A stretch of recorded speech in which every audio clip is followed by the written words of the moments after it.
The president, a growing number disagree with his actions, insisting the president's efforts to pressure Ukraine to investigate Joe Biden was not right. I think he shouldn't have done it. I think it was wrong.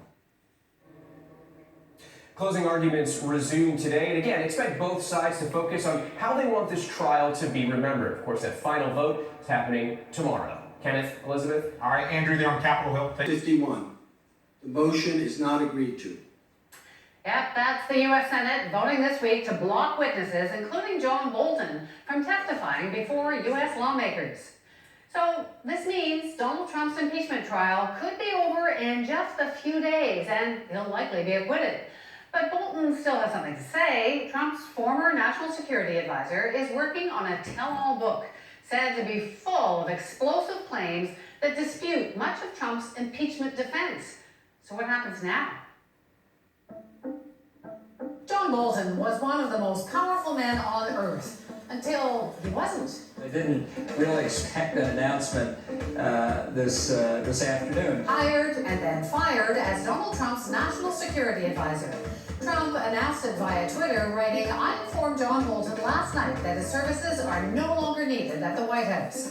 But Bolton tweeted back that he had offered to resign the night before. Now, Bolton is working on a tell-all book, and the most damning revelation, according to the New York Times, Bolton claims President Trump told him in August that he wanted to continue freezing $391 million in security assistance to Ukraine until officials there helped with investigations into Democrats, including the Bidens. It's a first-hand account that totally contradicts Trump's impeachment defense.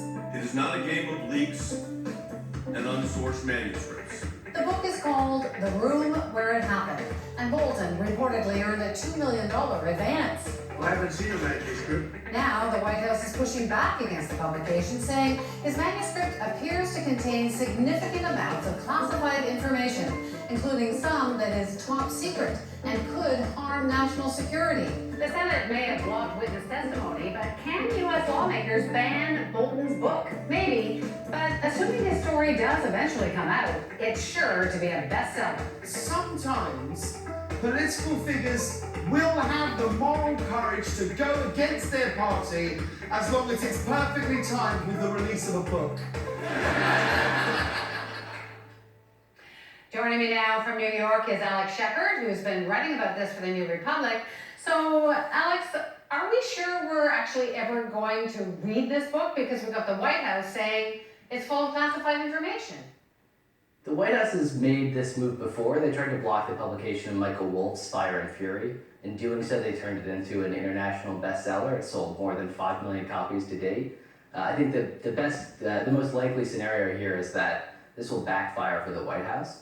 And even if they are successful in blocking the book, which is, I think, highly unlikely, House Democrats are going to demand that Bolton testify regardless.